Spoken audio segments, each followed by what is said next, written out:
All right, good afternoon, people. Welcome to the afternoon experiment. My name is Emanuel Livingston. Emanuel Livingston. I am here. Oh, coming in, just getting in. Welcome to the show. Hold on, put that on because I know people like that.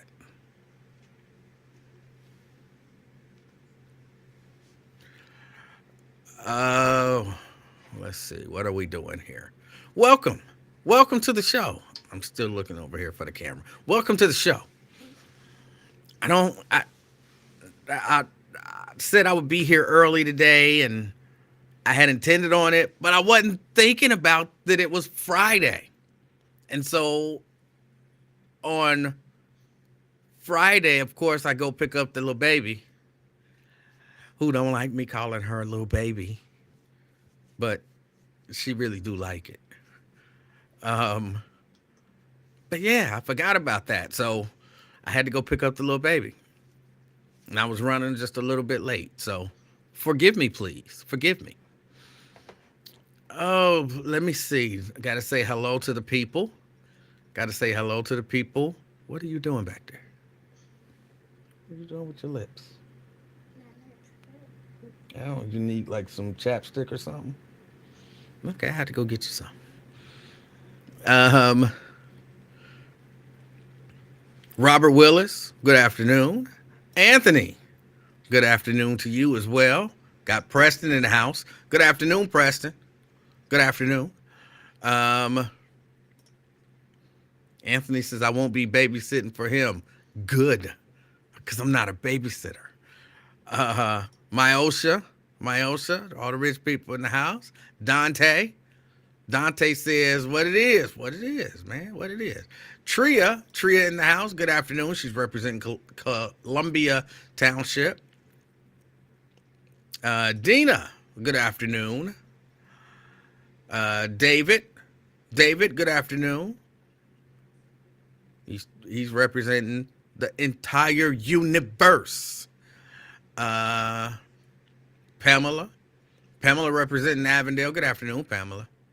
Scott, say what up, people. All right. Dina, East Walnut Hills in the house. Good afternoon.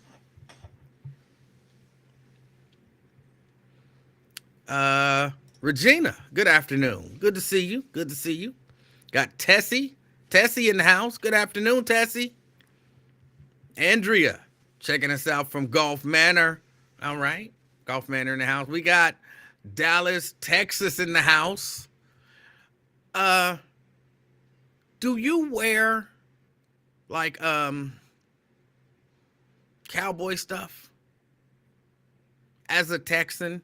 Do you wear like the cowboy hats and cowboy boots and all of that kind of stuff? I know most people don't wear Spurs, even though I saw a dude wearing Spurs here. I saw a dude, he wears Spurs. Sometimes he comes to church where I go to church at, and he comes in and you hear him walking and you hear the Spurs and all of that kind of stuff. Do you do all of that stuff, Brent? Just checking. If you do, there's nothing wrong with it. Nothing wrong with it. John, Covington, Kentucky, checking in. Covington, Kentucky, checking in. Myosha, trying to downplay her wealth. So I can't believe y'all be believing this lying ding. They don't even have to believe me. They can just listen to the stuff that you say. It's not even about believing me. The stuff you say, give it away. Terry representing downtown. Good afternoon, Terry Anderson. Good afternoon. Thank you for checking out the show. Jeannie, good afternoon. She says, happy Friday. All right. Mike Ballard. Y'all know he played guitar. Mike Ballard in the house representing Woodlawn. Brenda checking us out from Fairfield. Can't beat that. Pat, good afternoon. All right. Myosha, she's chatty today. I worked with a guy from Texas who always wore a big A belt buckle, cowboy hat, and boots. Yeah, yeah. And there's nothing wrong with it. I mean, it's an interesting look. It's an interesting look. I have a cousin in Alabama who wears cowboy boots on a regular. I don't know that I've ever seen. I think he's got a cowboy hat. I'm 90% sure he's got a cowboy hat, but he wears the boots. He don't wear spurs. He don't wear spurs. I've actually only seen one person, I believe, in my life who actually was wearing spurs as a part of they hookup. And I mean, it's an interesting look. It works for him. Steban, good afternoon. Representing Westwood. Brent saying, nah, he don't wear that stuff. If you say so, Brent. What have you ever said? What have I ever said that would make you think I'm rich? I can't even go into it. The people, y'all tell her. Y'all tell her. She's trying to act like one of the common people. McConnell in the house. Good afternoon, McConnell. Says it's gym time. I got to get in the gym. Well, I don't have to get in the gym. I just have to go over there. Right there. I'm looking at it. Like, legit, I'm looking at all my gym equipment. All I need to do is go right there and do it. But see, what had happened was I had my whole little setup on the wall here. And when I say setup on the wall, I have my TV and, my music and all of that kind of stuff. Because I'm not just going to come down here and just be in the basement working out. You know what I'm saying? I need something. But then I took it all down to take it somewhere because I was doing an event. And I just never put it all back together. I guess I could just put it all back together and then come up with another excuse for not being down here. But that's my excuse for now, and I'm sticking to it. Carla, good afternoon. Miami, Florida. Oh, all right. What's the temperature down there in Miami, Carla? What's the temperature right now in Miami? Because it's a pretty decent day out today. I mean, it's cold, but it's a decent day out today. I'm just curious what the temperature is down there. Joe Whittle from Phoenix. Oh, what's the temperature in Phoenix as well? What's the temperature in Phoenix as well? Just curious. In other words, your distraction station is keeping you from working out. Not having my entertainment section down here where I can, get on the treadmill and walk and watch TV or listen to music, in the open. I don't want to have to put on headphones in here. Yeah, that's keeping me from working out. Yes. All right, 72. And hold on, what's happening? Okay, I don't know what's happening here. Turn this thing off, turn it back on. I have to do that every once in a while. 72 degrees in Miami. That sounds nice. 75 degrees in Phoenix. That sounds even better. Oh my goodness. I would, maybe if I ever get some money, if I ever get even close to Myosha's level, I'll buy me a house in Phoenix. I don't know that I'm going to buy one in Miami. Hurricanes and such. But I'll buy me one in Phoenix, maybe. Reese. Oh, no. Reese Mooney, Cincinnati, Ohio, is in the house. Springfield Township. All right. Well, good afternoon. Thank you for checking us out.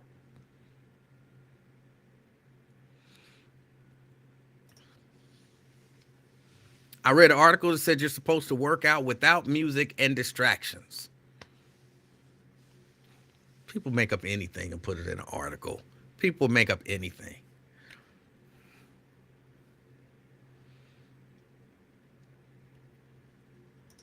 Twin says low-key wire. I don't know what that means. But all right. All right. Reese Mooney says, I listen to a lot of motivational speeches when I work out. Once was 280 pounds, now 195. Oh, all right. Well, thank you for the encouragement. He says you can do it, bro. I appreciate it. Thank you for the encouragement. I want to make a promise to y'all, but I don't want to lie. I don't want to lie. Okay, I can say this confidently, and y'all hold me to it. All right? I can say this confidently. By December 31st, I will have started working out. That don't mean I'm going to work out December 31st and say, see, before then, before that starts, I will have done at least a week worth of working out. I promise y'all. And then I'll try to keep it going. And y'all can hold me to that. Y'all can hold me to it. And I'm not going to lie. I'm not going to lie. I try to not be a liar. I try as best as I can. David says it's 56 degrees in Westchester. Yeah, that's not amazing. You know what I'm saying? 56 is not amazing. I mean, it's good for December in the Cincinnati area, but that's not amazing. That's not amazing.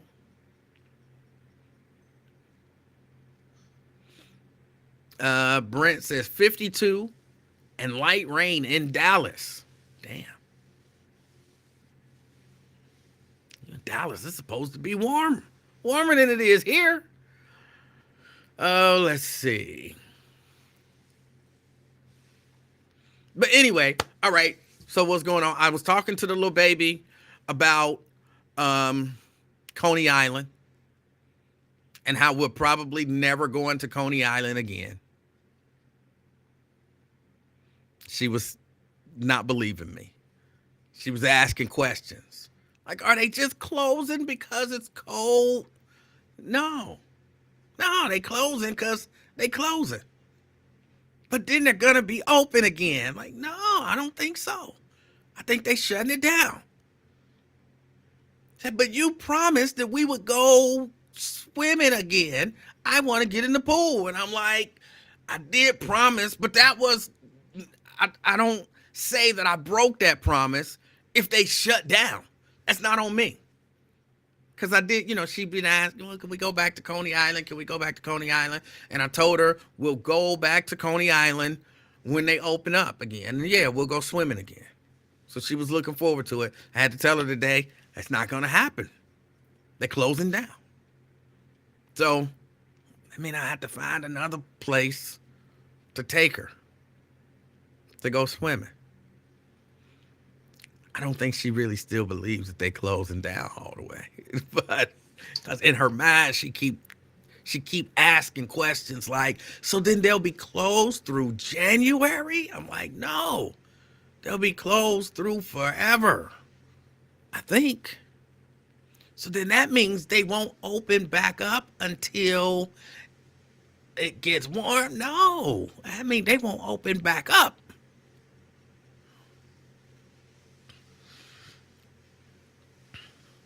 Take her to Kings Island. I don't, does Kings Island have a nice little, I had to check it. I know they got the little water section. I've been over there. Somebody stole my shoes when I was over there once. I had to go confront them and get my shoes back from them. That's a whole story in itself. Crazy stuff happens to me for whatever reason. I don't know why. But we went to Kings Island, and me and Mrs. Livingston went. And I had on my little sandals, if you want to call them that. I don't know what you call them. They were shoes, where you slide your foot in. They were Oakley's. He was on sale. And he said, oh, that's a good brand. I was like, I don't know nothing about no brand. They was on sale. I was cool with that. And, sometimes when you get on the rides, you can't wear your shoes, and they have a little area where you put your shoes. So I put my shoes there, and then we going up the little stairs and all of that kind of stuff. Just mind our own business, getting ready to slide down this slide, whichever slide it was. And, I don't know what made me look down, but I looked down, and we were pretty far up. And I was like, I don't see My shoes. I was like, I see your shoes, but I don't see my shoes. Where are my shoes at? I'm like, somebody done took my shoes. And then I look over and it's this white boy. Uh, he might have been, 19, 20 years old. And he was walking away with my shoes on. So I was like, oh, now I got to go down to, excuse me, because I'm going down the stairs and people don't want to let me know. Excuse me, I'm coming down. Excuse me. Y'all, I'm coming down. Get out the way. Excuse me. I finally get down. Then I have to go find old boy barefoot, because he got my shoes. Barefoot. I had to go find old boy, and I'm like, hey, what you doing with my shoes? These ain't your shoes. These are my shoes. No, those are not your shoes. Those are my shoes. It turned into a whole thing. And he was talking about he was going to call security on me. And I told him, no, that's not. Call security. Actually, what I told him is call security if you want. But if you don't take off my shoes, I threatened him. I did. I threatened to assault him if he didn't take off my shoes. And then his daddy came up, and, me and his daddy was kind of getting into it. And then he was like, these are my sister's shoes. It's like, that don't even make sense, bro. They fit you. You know what I'm saying? What sister? And then his daddy kind of told him, like, your sister don't have no shoes like that. Well, I didn't know. I thought those were my sister's shoes. And so, eventually they gave me my shoes back. It was way too much. It was too much to go through for some shoes. But yeah, all of that to say, I'm not exactly sure if they got an area sufficient for the little baby at Kings Island spot. But I have a bad taste in my mouth about Kings Island's water area because of that. Because I didn't leave my shoes again. And every time I would go there, be like, oh, no, you can't come up here with your shoes on. You can't ride this with your shoes on. It's like, I'm not leaving my shoes sitting out there no more. Somebody done stole my shoes. Somebody stole my shoes once today. I'm not leaving them out there. And now I'm getting into arguments with the teenagers who are manning the rides. And they just doing their job. They just doing their job, You can't wear your shoes, but I have to wear my shoes. So, yeah, I have a bad taste in my mouth about Kings Island's water park. But we'll see what happens. We'll get her somewhere. But, yeah, she don't like the fact. She halfway don't believe that Coney Island is going out of business. Or I guess she just doesn't understand. She thinks they're just shut for some period of time and then they'll open back up. What else is going on? I do want to, was the guy white? Yeah, it was a white guy. A white guy. And again, these were Oakleys, which I guess is a big deal. It wasn't a big deal to me. I saw them somewhere. They were on sale. I still got them. I still got them upstairs. They, I don't wear them just cause, I don't. Actually, I bought them because those are actually the shoes that I got married in. Because me and Mrs. Livingston, we did a destination wedding, and so we got married on the beach in the Bahamas in front of this nice big house with a pool, and we had them do the purple sand and all of that kind of stuff because, purple's my favorite color. So they did the purple sand on the beach and all of that kind of stuff and, had a good time. So those were the shoes that I purchased for my wedding and wore them at the wedding. So, yeah, I still have them there upstairs somewhere. Oakley, aren't Oakley sunglasses? Oakley is a brand, and yes, they make sunglasses, but they also make other stuff. It would be like saying, what? You got a Nike shirt. Ain't Nike a shoe company? Well, yes, but they also put their brand on other things. They get them on shoes, and probably get them on hoodies and shirts and shorts and all of that kind of stuff. So, yeah, Oakley apparently is a brand of glasses that's like really popular with white boys. And I didn't know that. Again, they was just on sale. But I want to shout out Lincoln Ware and I guess Cecil Thomas. Hold on. CK says Livingston Kings Island is a remarkable amusement park with refreshments and condiments. I'm glad they have condiments. The condiments is a very important part of why I go to Kings Island. You can't beat some ketchup and some mustard. You know, yeah. It is. I agree.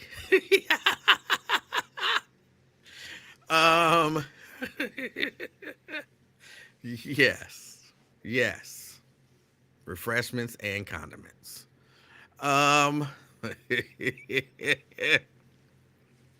Okay, can I give a summary of the Lincoln Cecil thing? Okay, as best as I can. I didn't hear the mom call in today, so I can't give it from her perspective. I missed that particular call. But I can tell you, other than that, apparently this lady caught Lincoln, coming out of work and told him that her son was in prison and that he was not in good shape physically. He was in pain and he needed some help and that they wouldn't get him help. She asked Lincoln Ware for help. And then I guess Lincoln gave her Cecil Thomas's number. And she reached out to Cecil Thomas, state rep Cecil Thomas. She reached out to him, and he reached out apparently to the prison or the prison liaison or something like that. They told Cecil Thomas that the guy was telling them he was just fine. So Cecil Thomas calls Lincoln back, and Lincoln says to Lincoln, I reached out to the prison liaison or whatever, and they said ain't nothing wrong with that guy. He keep telling them ain't nothing wrong with him. And then him and Lincoln kind of laughed like, see, people just be making stuff up. They kind of just believed the prison liaison. But this mother wasn't gonna give up just because people was dismissing her and not believing her story. And so, apparently she kept pushing Cecil Thomas. She reached out to Cecil Thomas, and eventually through some doing, they got in touch with somebody at the prison and got a doctor in to check on the guy. And come to find out, when the doctor checked on him, apparently they said this guy is in such bad shape, they rushed him directly from the prison to the hospital surgery room and operated on him immediately. And they say basically he was, knocking on heaven's door, or, depending on where he goes after in the afterlife, he might have been knocking on another hotter door. But the bottom line is he was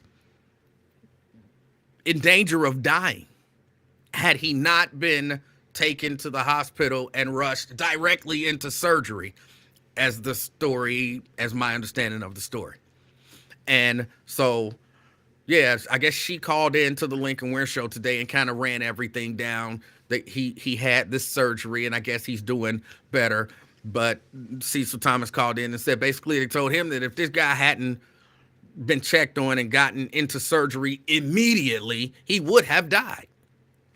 So I'm giving credit to Lincoln Ware, because Lincoln Ware could have dismissed this woman. I've seen him do it before.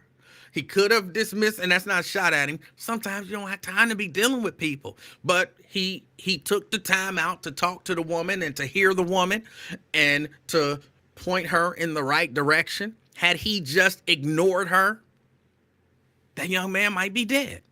But he didn't. He put her in touch with Cecil Thomas. And then had Cecil Thomas not reached out,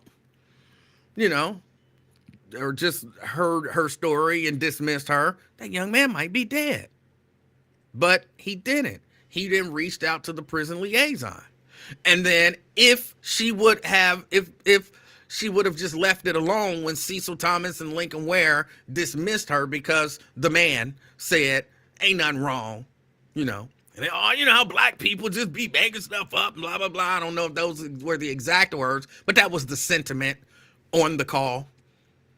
When Cecil Thomas called Lincoln Ware to give him the update Ah, they said ain't nothing wrong with her and black people just be making stuff up. Ah, ha, ha, ha, ha, ha. And apparently, but it didn't stop there. Thankfully, that woman kept pressing, and her child is alive now. Her child is alive now.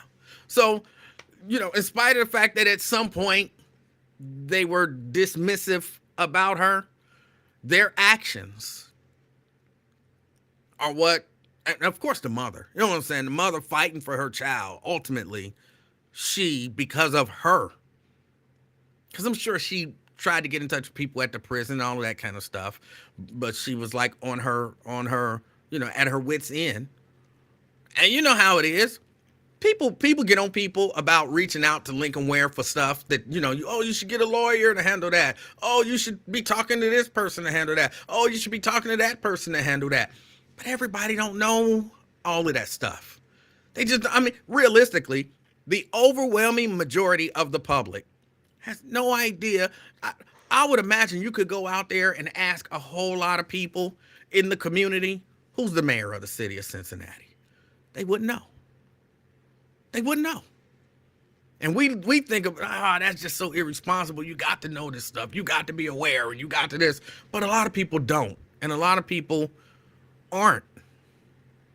So for some people, it's like, I hear this dude on the radio. He sound like he know a whole lot of stuff. So let me reach out to him. Maybe try to call. Can't get through. I'm going to show up at his job while he leaving. And that's what you do.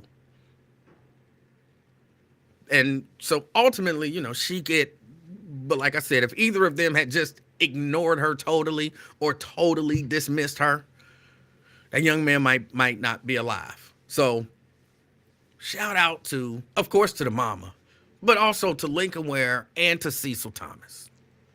They're not perfect. They did laugh at the lady. They did dismiss the lady. But it didn't end there. So they're not perfect, but their actions helped save that young man's life, according to the story as I heard it. Now, I don't know whether the young man is going to survive after the surgery and all that kind of stuff. Like I said, I didn't hear the mom today, but apparently she called in to Lincoln Ware Show. I did not hear her. But I'm believing that the young man is going to make it. And yes, some of that credit goes to Cecil Thomas and to Lincoln Ware. And that is kind of the beauty of being in that position.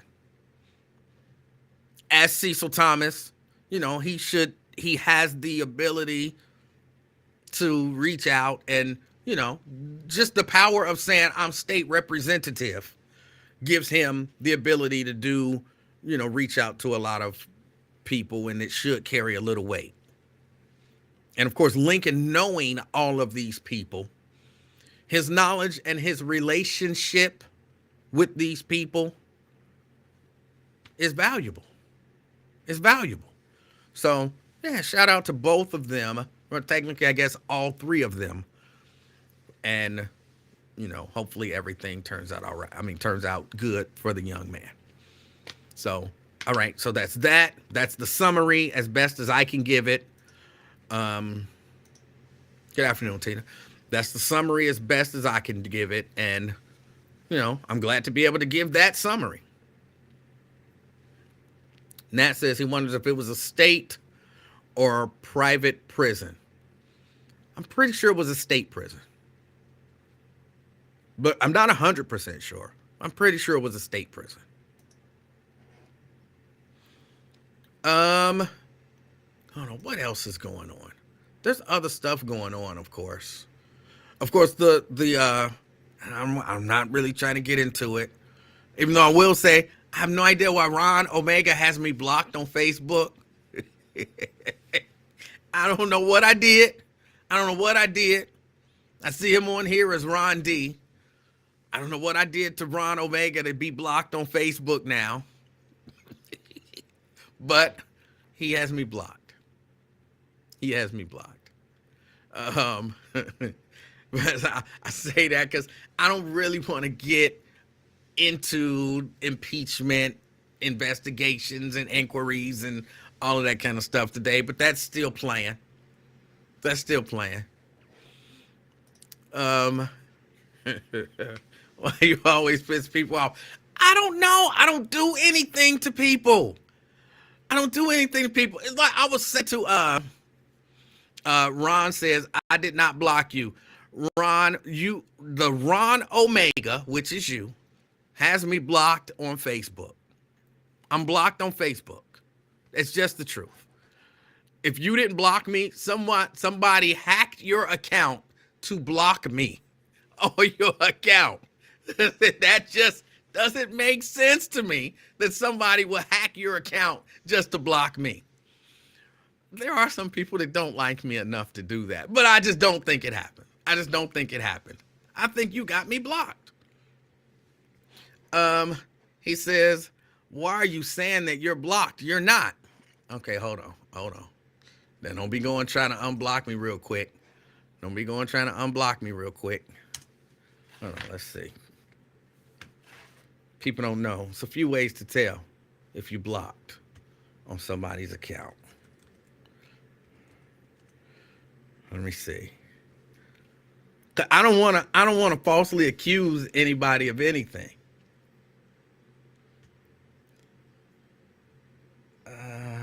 Okay, here we go. This is my account. On Facebook.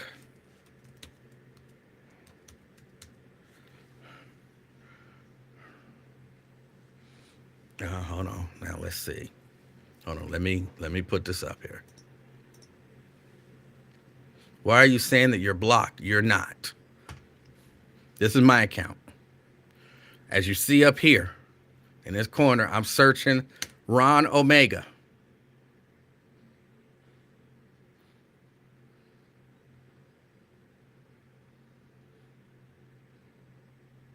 That's not you. That's a different Ron Omega. Ron, you have me blocked. I can't even see you. I can't even see you, Ron. You have me blocked.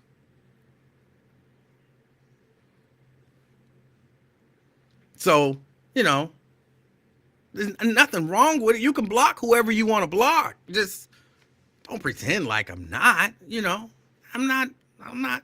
I don't know what I did to get blocked. But you have me blocked.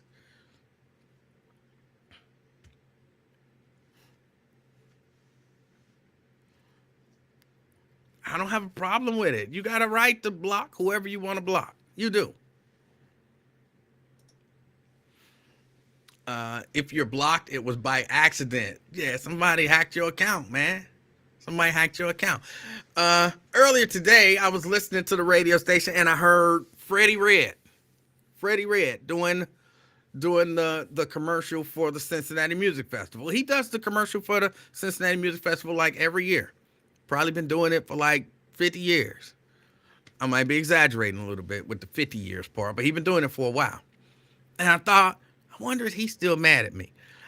So, Myos, to answer your question, I don't know what I do to make people mad. I didn't do anything to say, why is Zoe mad at me? Why does Zoe have me blocked? I don't know. I don't know why.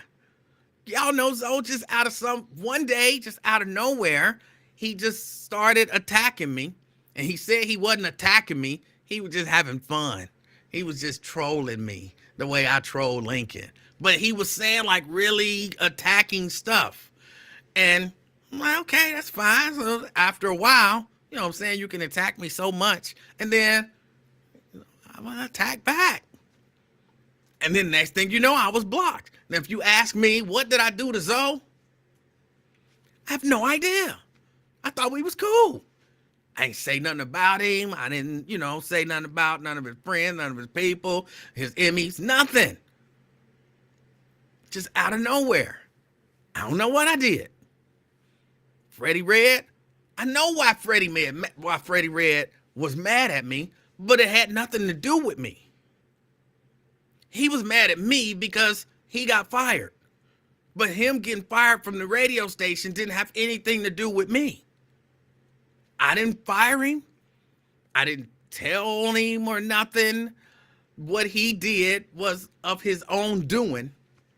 And then the way that he handled it, because he could have still had a job, but the way that he handled what happened was all bad. And it was 100% his fault and had nothing to, if anything, I tried to cover for him. But then his reaction to it made everything really bad. Diane said, why did he get fired? I can't really, I don't want to really say why, because it ain't my business to tell his business in detail. But, you know, he did some stuff, or more, he didn't do some stuff that he should have done. And you know, then, yeah, his reaction to it really led to him being fired.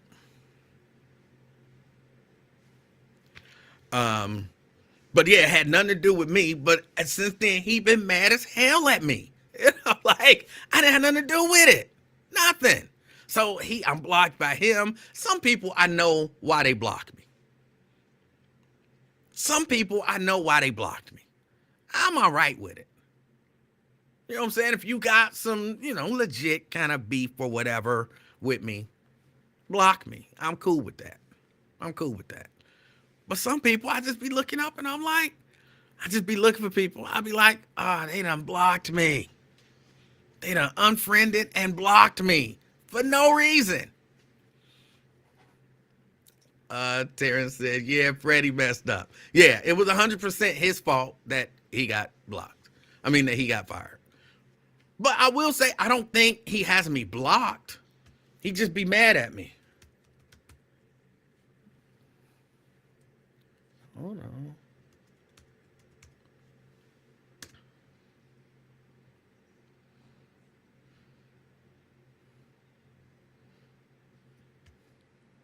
Hold on, I'm looking. Yeah, nah, he don't have me blocked. I seen. He right there. He mad at me, but I'm not blocked. So, you know, that is what it is. Diane says, everyone blames you for their firing. Starting to see a pattern. There is a bit of a pattern there. I don't know why I'm always getting blamed. And I didn't blame nobody for my firing. I got fired. You know, I made some decisions, and that was that. I didn't blame anybody. Why can't people take responsibility for their own actions?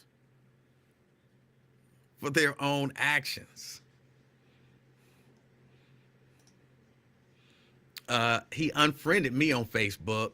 I don't know what his beef is with you. I have no idea.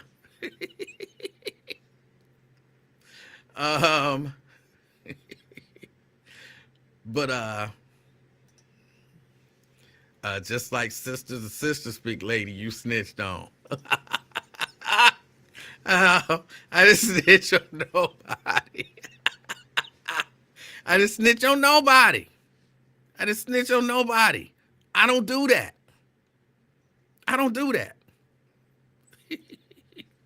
Lincoln blames you for getting fired. I mean, I understand the logic behind that. I made decisions for me, and they made decisions on their policy. So, but I take responsibility for it. I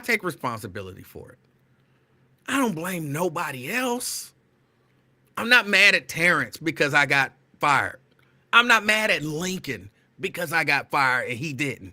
You know, I did what I did.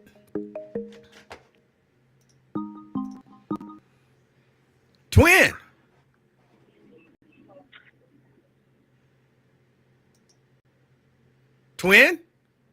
Can you hear me, man? I can hear you now. Just around here snitching on that. How much should Lincoln make? Hold on. I can barely hear you though. Hold on. I say you're around here snitching on everybody. How much you and Lincoln make from Crime Stop? Look, I don't mess with Crime Ain't no Stoppers. look. I don't know Yeah, how much right. Lincoln make from Crime Stoppers, but I don't mess with Crime Stoppers like that. This about my third time listening to you, and I'm convinced, man. You've been snitching on people. Who did I snitch on? What's the lady that used to do Sister Speak? It's a number of ladies that used to do Sister Speak. I'm Come gonna on, man. Don't assume. act extra, man. I forgot her name off rip. You said it a couple of weeks ago. I'm gonna So assume you that the lady that you're quit speaking. assuming. You know. I'm gonna assume that the lady that you're speaking of, you're referring to, is Jerry Tolliver. Uh, You know, huh? And quit assuming. You said it. Talked about it I'm two just weeks ago. assuming it was a lot of ladies that worked on Sister Speak. Now you acting extra, man. Come on. That's why I be talking about you. Now you want to be extra, but you know what I'm talking about. Quit around here snitching on people, man. Hey, E-Man, Yes, sir. I remember when I first came down here, because I used to do school routes out there by Coney Island. So I was like, all right, I'm going to take my little baby girl out there. So I'm sitting there, watching her in the little pool and everything. Mm-hmm. And some more black kids and everything. Man, as soon as them other kids came over there, them white folks get out the water, man. I'm like, this some racist stuff. And, it's When was this?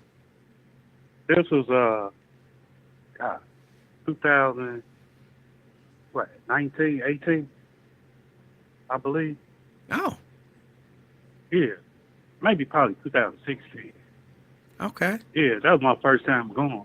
So Could it? Hold on. Could it have just been coincidence that they were getting ready to get out anyway, and Man, no, because they was right there the whole time.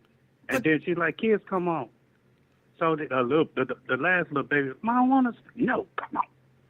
it might have been time to go? There wasn't no time to go. They went over there and they said in that little song. I don't know. I'm just. I didn't. There you go blocking and stuff. You have I to know. like your uncle. No, You're I'm just. blocking now. I'm just offering alternative explanations for what is the potential racism Ain't no that you alternative experience. explanation. I know Don't. when I was there, me and the little baby was kind of all over the place, and we didn't experience that. But that doesn't mean that you didn't. So that's I it. seen it with my own eyes. That's good. They about to close, and then they got what they talking about, new vineyard coming over here. But yeah, the Cincinnati Symphony Orchestra basically bought it. I mean, everybody go over there anyway, because they be like, who be over there? T.I. and Roddy Wave and the other rappers be all over there. So a lot of black folks go to over there by Coney Island and everything. Well, over there, So they River go- Bend. Yeah, the River Bend.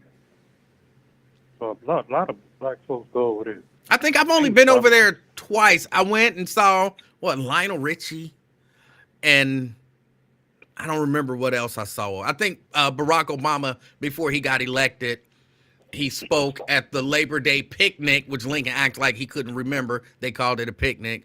But at the AFL-CIO Labor Day picnic, Barack Obama spoke over there. Well, you did a campaign down here? Yeah. Oh, yeah. I remember him. He first senator when he first got his feet wet. But I'm sorry that the people over there at Coney Island treated you bad, man. I hate to hear They that. treated me bad. And treated some other kids bad. I'm gonna go have that with my daughter. They came and said something with my daughter. They threw Coney Island up. Well, you said when y'all showed up, they left. No, I said when them other kids got there, when they cause the kids like in front of us in the line, and so I got out and got settled, and then next thing I know, I waited, just sitting there, and then the next thing I know, the black kids went up in there, and I stood there. Then soon as them black kids, it was like 20 or 30 of them. So the black kids, oh, hey, come on, kids. I've been standing there 20 minutes though when it happened. But it is still possible that it was just time to go. Then I just say it wasn't no time to go, man. Of But course there's we ain't no gonna way say. for you to know whether or not it was time for them to go. I mean, at some point when me and the little baby was there, I said, all right, little baby, it's time to go.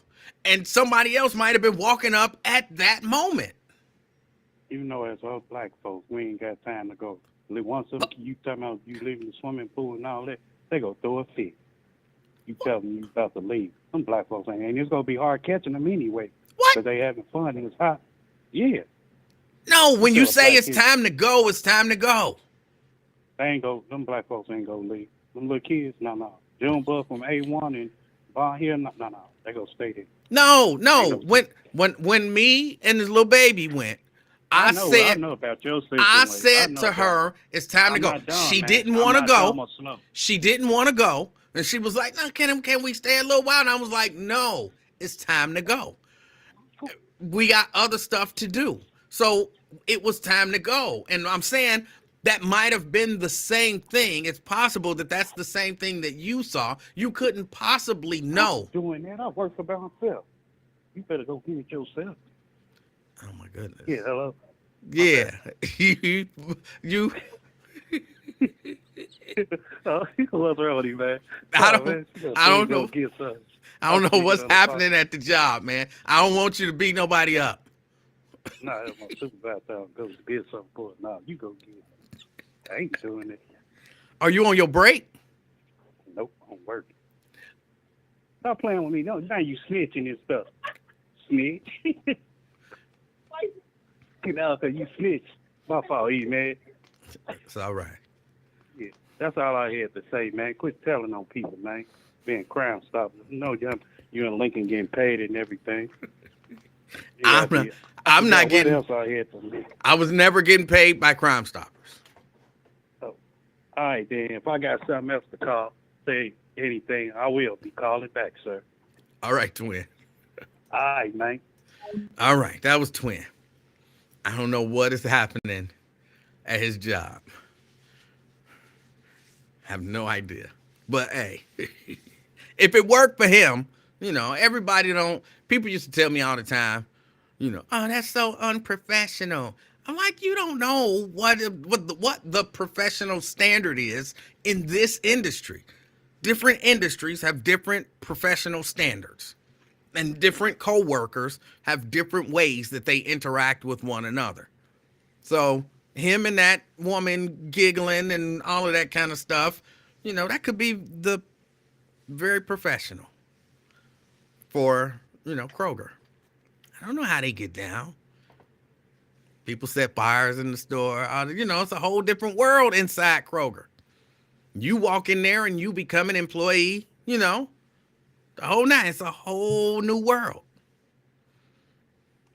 Y'all did see the story where Kroger and a number of the other retailers. Hold on. Let me go back to the phone. Fame. Hey, how you doing? How you doing? I'm outstanding. All right. Where you been, man? I've been minding my business. But but let me just ask you this: were you in jail? I might have been. I might not have been.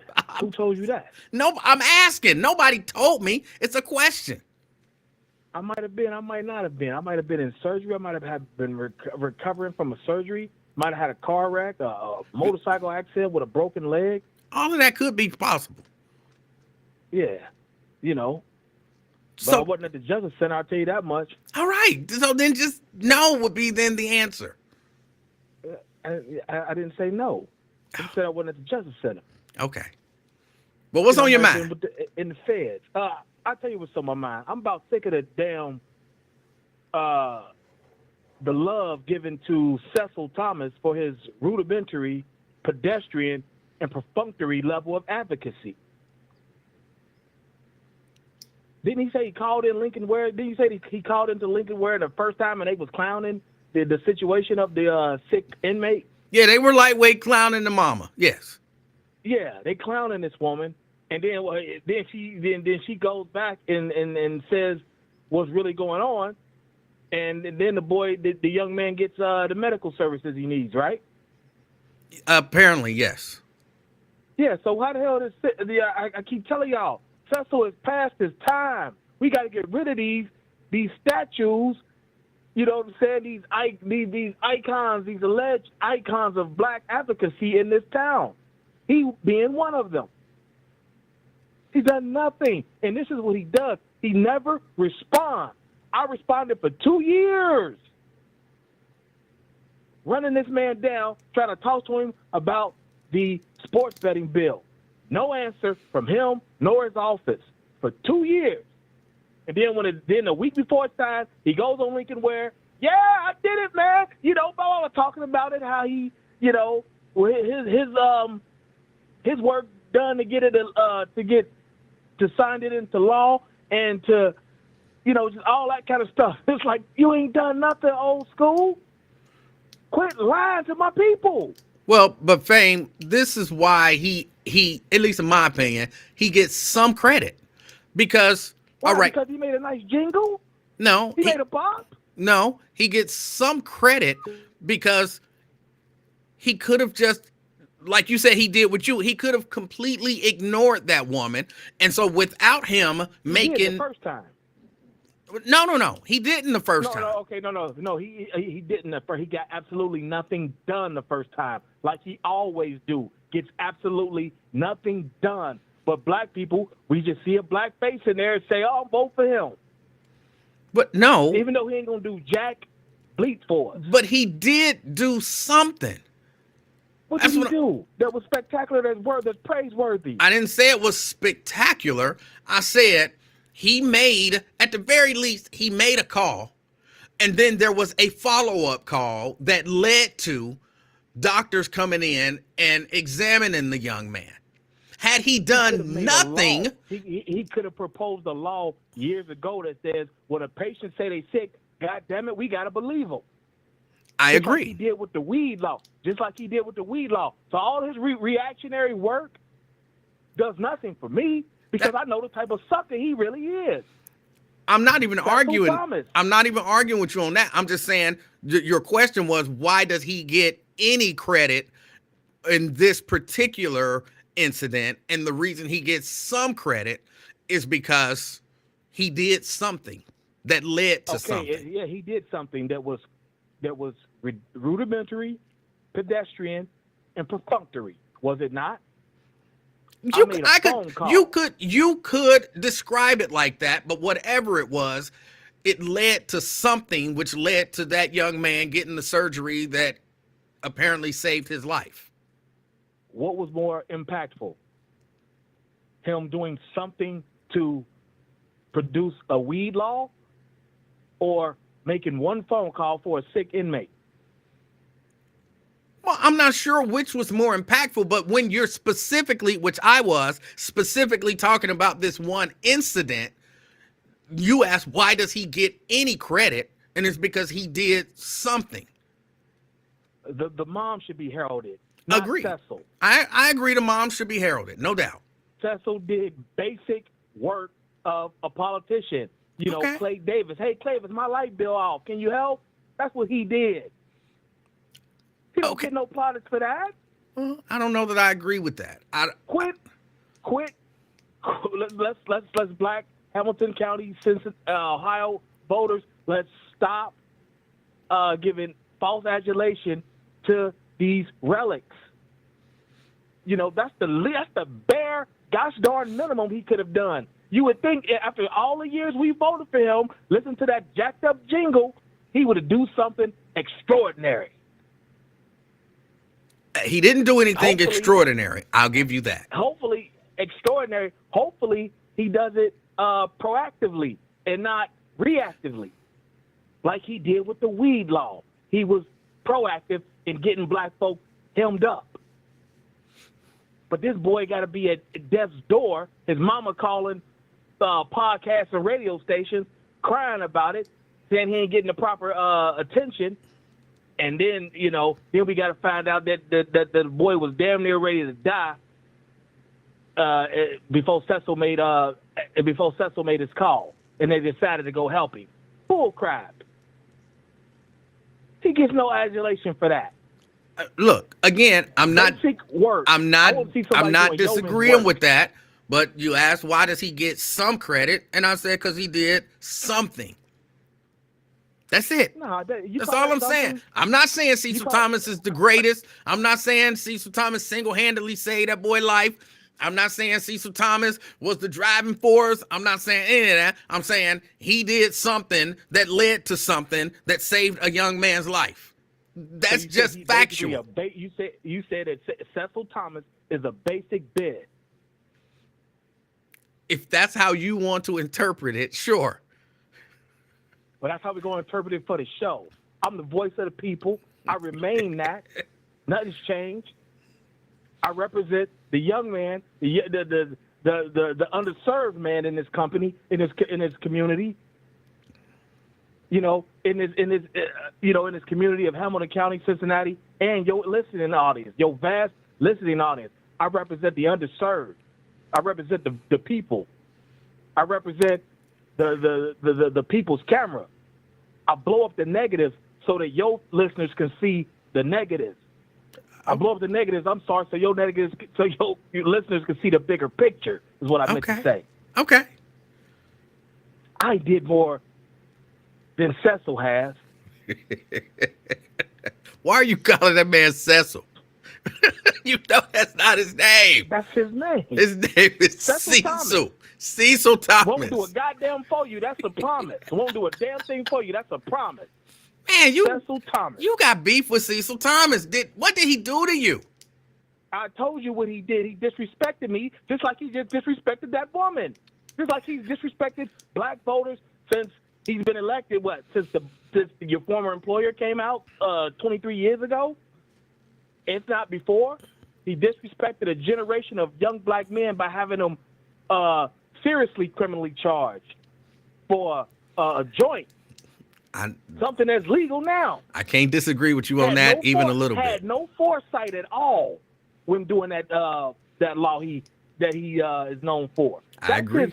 That's his defining moment of his public service. Getting the weed law advanced in Cincinnati. I agree with you. And now I can't disagree. It's been not only been abolished, but the weed out's legal now. What a complete jerk off! How are we supporting this guy? Hey, I'm not disagreeing, but if a person does something that saves somebody's life, or kind of leads in that direction, I don't see a problem with giving him credit for that. That doesn't mean that you don't blame him for that weed law, which was horrible, no doubt about it. And other things that he's done that I disagree with. And look, I'm one who I saw somebody saying that I'm blocking. I don't block for Cecil Thomas. I don't block for Cecil Thomas at all. But facts are facts, and he did do something. You can't block for Cecil because you're a podcast host, not a butt plug. Because he's an asshole.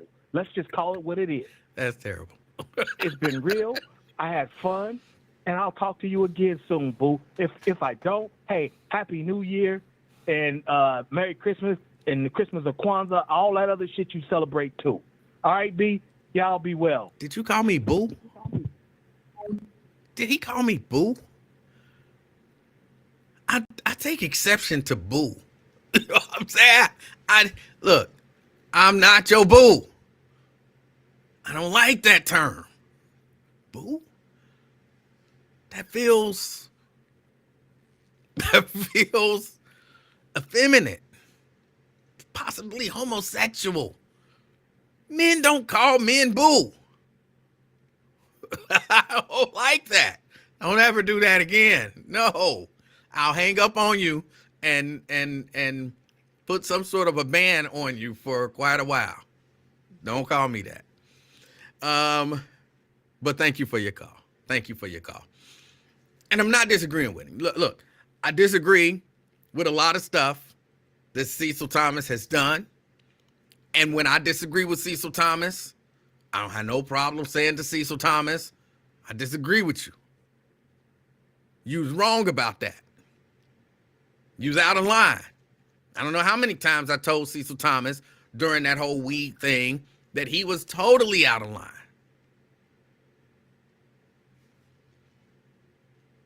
That is, for me, that's one of the things that I've always liked about Cecil Thomas. Not that he does wrong, but Cecil Thomas is one of the people who I've had, I don't want to say run-ins with because it ain't never escalated to that level. But I remember once Cecil Thomas was in the radio station, and through the commercial break, I was kind of letting Cecil Thomas have it, like letting him have it, to the point where Jerry Tolliver was like, she jumped in like, Emanuel, stop. Leave him alone. There's nothing more he can say. You just gonna beat him down the whole time that he here?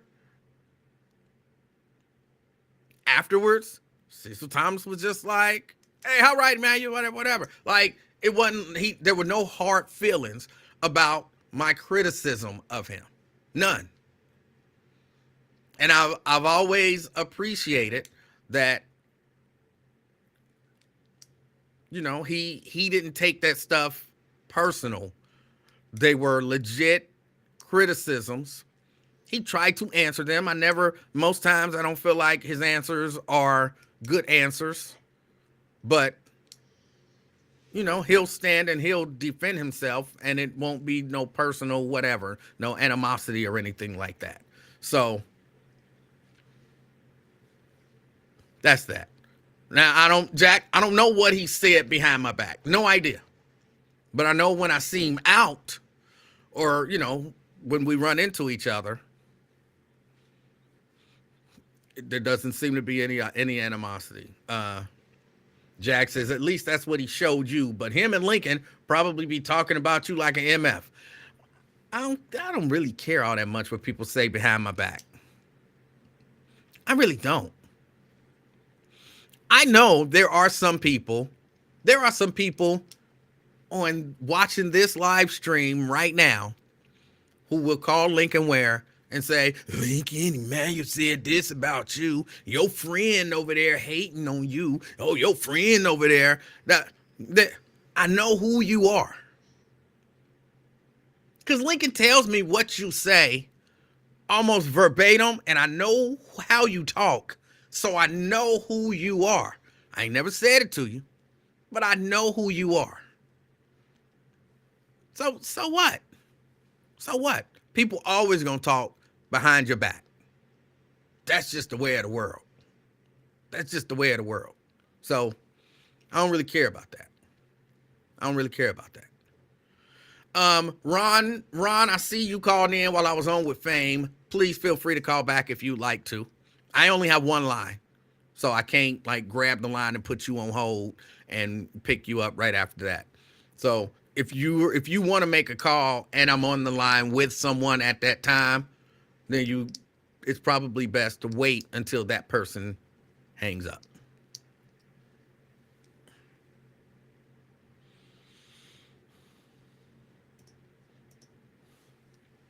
Why do people who call Lincoln got to sound like a runaway slave? I'm not saying they sound like a runaway slave. I'm just saying I know who they are. I know how they talk. I know the wording that they use. I know some of their little catchphrases. And he says, this person said this. Or somebody called me and said they was listening to your show and you said this. Somebody called me and said, your little friend was over there hating on you again. I know who says that. I know exactly who it is. I don't say nothing, but, you know, it gives me insight. So I know, you know, when I interact with this person, they ain't loyal. You know what I'm saying? They ain't loyal. So I move with them with that knowledge. When I move with them and interact with them, I have that knowledge. And so I know who they are and what they've done.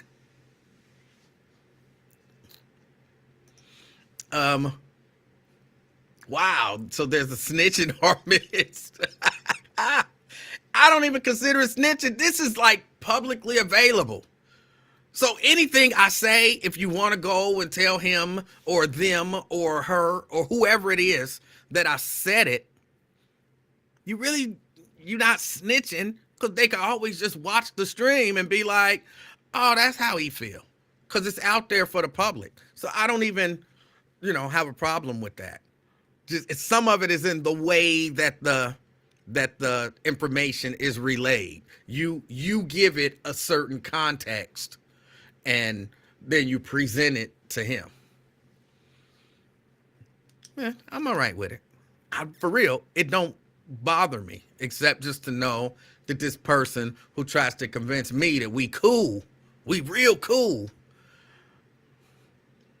they go and couch my comments in a way to try to create some level of animosity. And it doesn't work. Like, understand, there's a level, but there is already a level of animosity there. There's already a level of animosity there. So there's nothing, like, you can't do anything. It is what it is. And the fact that he calls me to tell me that this person said it, or he don't tell me who it is, but that a person said it, that should be enough to let the person know, like, ooh, it's not accomplishing whatever it is that I want to accomplish.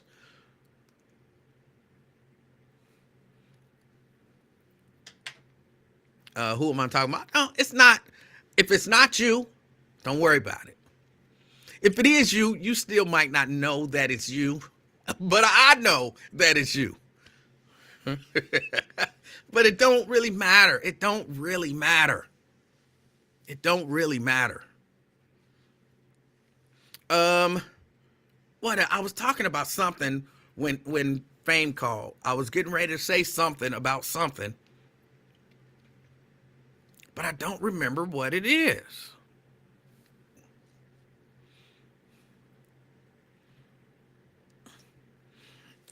It wasn't about Crime Stoppers, but I will say this about Crime Stoppers. I don't particularly care for the Crime Stopper segments. And I'm not just talking about, what's her name? The lady who does it now. I'm not just talking about her. I don't know why. I've never really liked the Crime Stopper segments. There's something about them getting on the radio looking for people that rub me wrong, you asking people to, turn people in and all of that kind of stuff. It's something about it that I just don't like, just the idea of it. I never really have. And I have to say, there was only one Crime Stopper person. Would that be the appropriate thing? There's only one Crime Stopper officer who's called in to do the reports that I've actually developed any sort of I don't want to call it a relationship, but friendship or whatever with. And that was Officer Ward. The rest of them, they seem too copy to me, if that make any sense. Like, what I'm saying, you run into some law enforcement and you're like, okay, this is just a bad officer. Like the way that I've always perceived that a Cecil Thomas would have been as an officer. In my mind, Cecil Thomas was a bad officer. I never knew Cecil Thomas as an officer, but the way that his mind kind of works and the things that he says and things that he does, he strikes me as the kind of officer, and I'm not throwing out an accusation to say that this actually happened, but he strikes me as the kind of officer who would use excessive force. He strikes me as the kind of officer that would have done sneaky, underhanded stuff to do a search. He strikes me as the kind of officer that would have, stopped you for no reason, but then made up a reason. You know what I'm saying? Like, that's just the type of, because mentally, he strikes me as he's more of a cop than a black man, if you understand what I'm saying.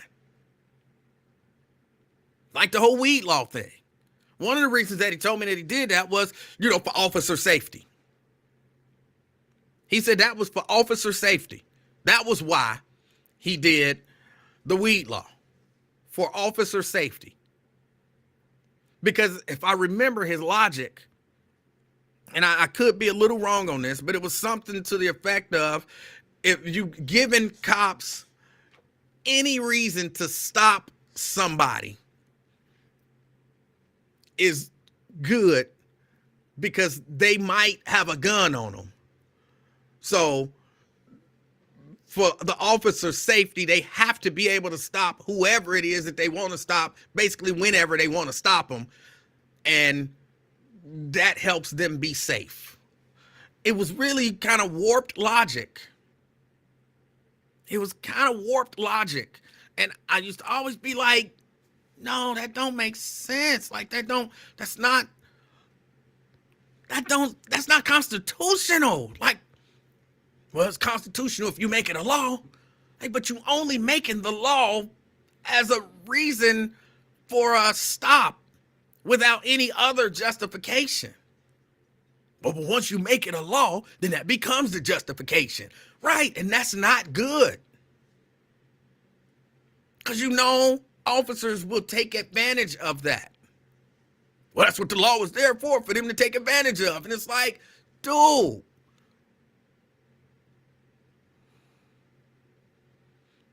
But that's how all of the other Crime Stopper people, including this current one, that's my perception of kind of who they are.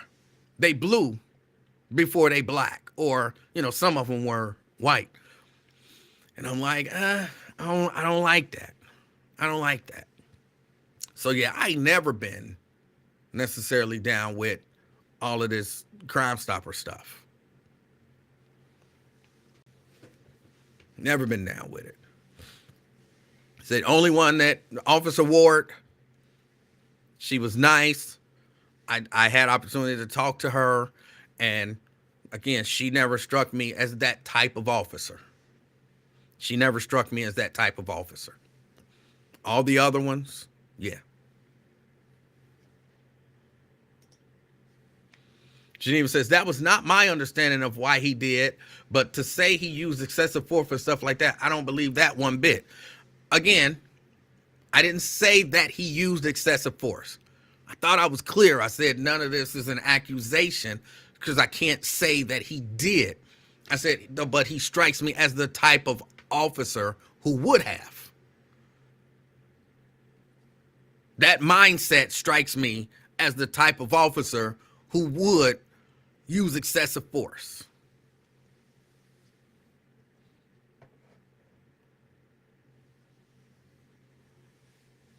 Or, do stuff, these pretextual stops to hem somebody up.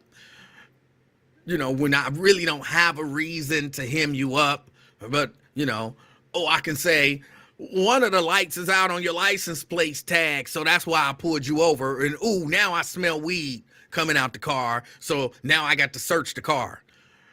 Stuff like that. When there was no weed, you didn't smell nothing, but you can't really prove whether or not you smelled something that smelled like weed. He strikes me as the type of officer who would not have had any issue using those type of tactics. That's what I'm saying. I don't know that he used excessive force, but I wouldn't be surprised if somebody said that he did. That's what I'm saying.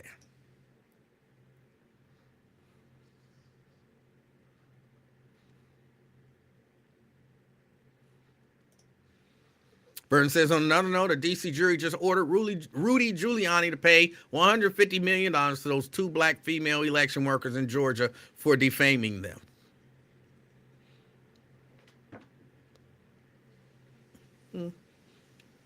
All right. I don't know that that'll hold up, and I don't know that they'll get that money, but okay, good. Good. Lamont says, "You're right, Emanuel. He was a beehole." And I don't know that he was, but if you had like some interaction with him as a law enforcement um, official, you know, your experiences are your experiences. Angela says they'll never collect. Yeah, I don't think they will either. I don't think they will either. Just like those people will never collect all of that money from Alex Jones. They'll never get that money. Should they? Sure. But they won't. That stuff, like a lot of that stuff, is just symbolic. And maybe they will. You know, maybe they'll get something. But I don't know that Rudy Giuliani has $150 million to pay anybody. I mean, at last I heard, you know, he was struggling to pay lawyers. He didn't have any money, and he was kind of relying on Donald Trump to help him have fundraisers to be able to pay for legal assistance. I know he has he has a home or two, but I know he has one that they say is worth a significant amount of money, you know, a few $1 million. But even if you sell that, it ain't worth 150 million.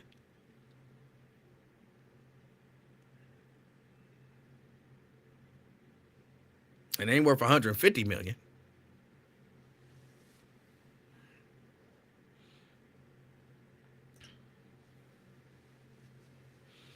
Nowhere near millions. They need to quit and be realistic when setting these judgments. Look, I appreciate them setting the high judgments. I do. I understand that they're probably not going to get that money. They're probably not going to get that money. But just like, you know, they went after OJ and they've been going after OJ forever, and, you know, OJ forever got to, you know, try to hide any money that he get that is not protected. I think it, you know, Rudy and people like that should have to go through the same thing that they did with OJ. So I'm okay with them, you know, award them, you know, $100 billion. They only gonna get what they gonna get. But I think what that does, yes, number one, it's symbolic. And number two, I think it puts these people in a position to where they can't get that, you know what I'm saying? Like forever, you either got to be real smooth about how you hiding and moving your money and all of that kind of stuff, or you're going to be paying these people for the rest of your life.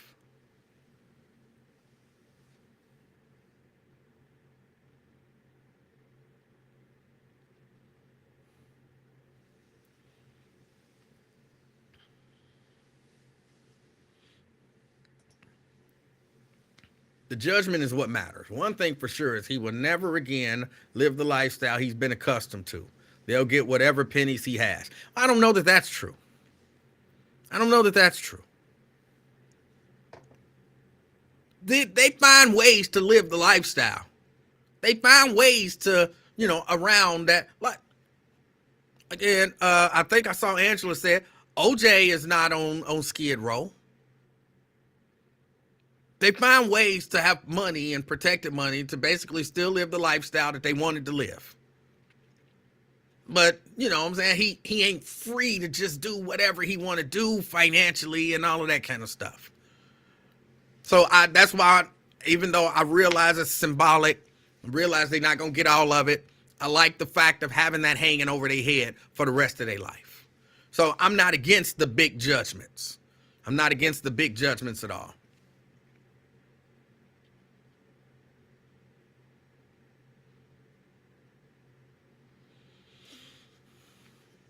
I wonder if Rudy ever thinks about his epic fall from grace. After 9/11, the Republicans were talking about running him for president, and now he's a laughingstock, dripping gravy from his head. He did run for president. He did. And I'm sure he thinks about it. I'm sure he thinks about it. And I saw Nate put something up here about Cardi B.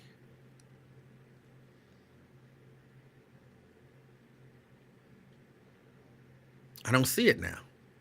But it says something about Cardi B getting money from somebody, because I guess Cardi B sued somebody and basically they didn't have the money, and so she's getting money.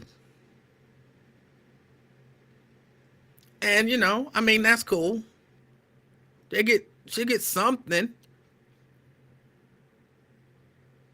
These two workers will get something. But 148 million, they're not gonna get that. Probably.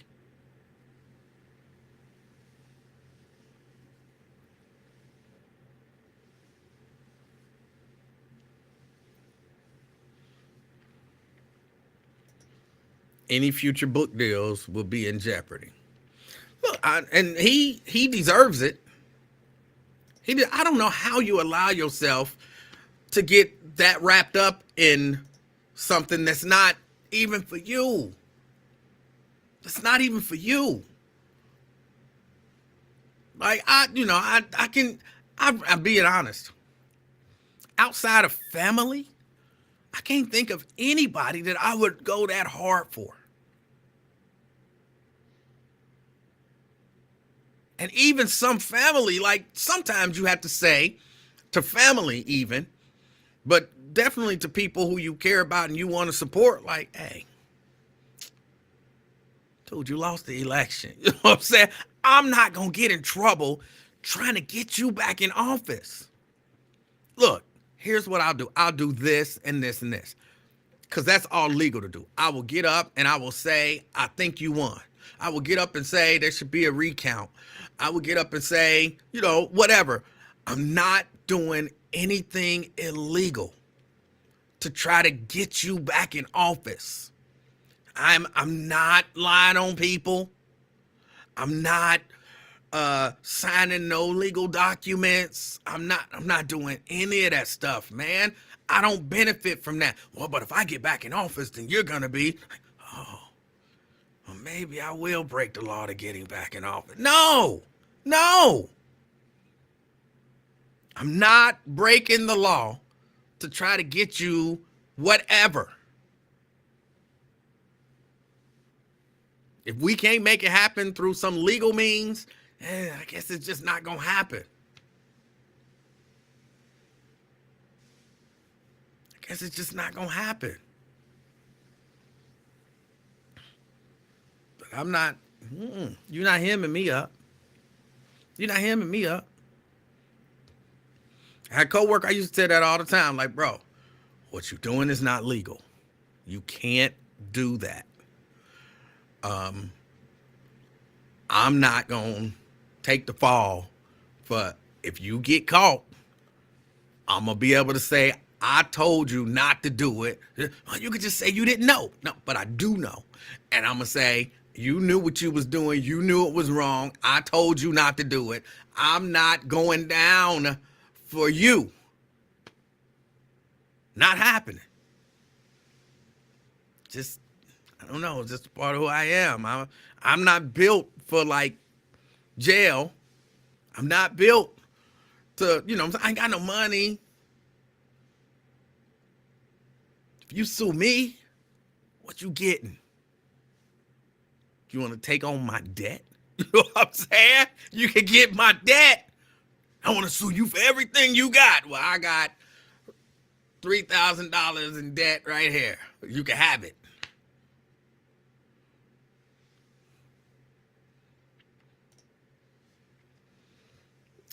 You are a snitch. No. See, there's a distinction between what I said and being a snitch. If I see you doing something wrong, you ain't hurting nobody, but you doing something wrong, I'm going to tell you, don't do that. It's wrong. If you still decide to do it, I'm going to let you know up front, I'm not covering for you.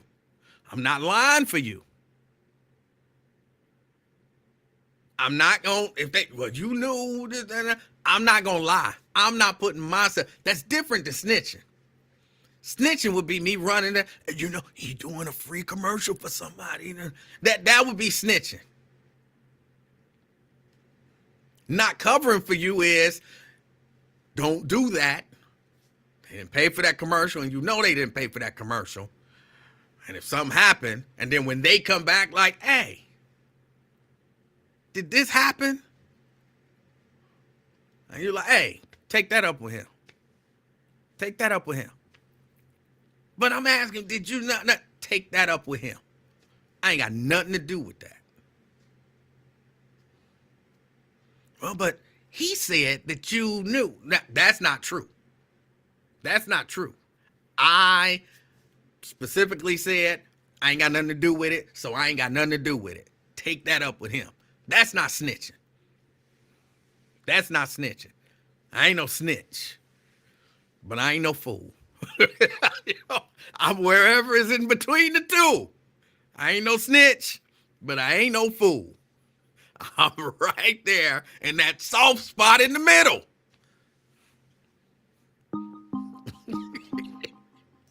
I'm in the middle. CK. Hey, what up, man? How you doing? Oh, man, I heard you talking about snitching. I was like, man, can I call your program a snitch? You calling to snitch? Hell yeah. Man, when you hear that what I'm snitching on, you're going to be like, yeah, the public need to hear this snitch. Oh. Man, I'm at work, right? You know, the third shift last night, we cutting down all them, in the middle of the highway. Because you can only do it at third shift because, you know, there's too much equipment, right? So we cutting down all the trees in the middle of the highway, you know, in the little barrier thing. Okay. So how many jobs you got? Oh, I got, well, you know, now, man, I told you I lost my career, so, you know, I'm just bouncing. I'm a bouncy. You know what I mean? Bouncy. But how many jobs do you currently have? No, I just got a few. I'm just doing a temporary thing. So you got to do different jobs when you get them temp jobs. I told you I lost my career. You don't work at the chicken spot no more? Hell no, I can't get out there no more. I ain't driving. Oh, okay. I used to work at the Dayton, man. Man, you know it take 30, 40 minutes to get there. You know Dayton, man. Listen. But listen to the thing. You get distracted. Hey, man, you mess up a good-ass movie. Okay, my bad. Go ahead. So, look, we cutting down the trees and stuff in the middle of the highway, right? All right. And then you put it in the wood chipper. Okay.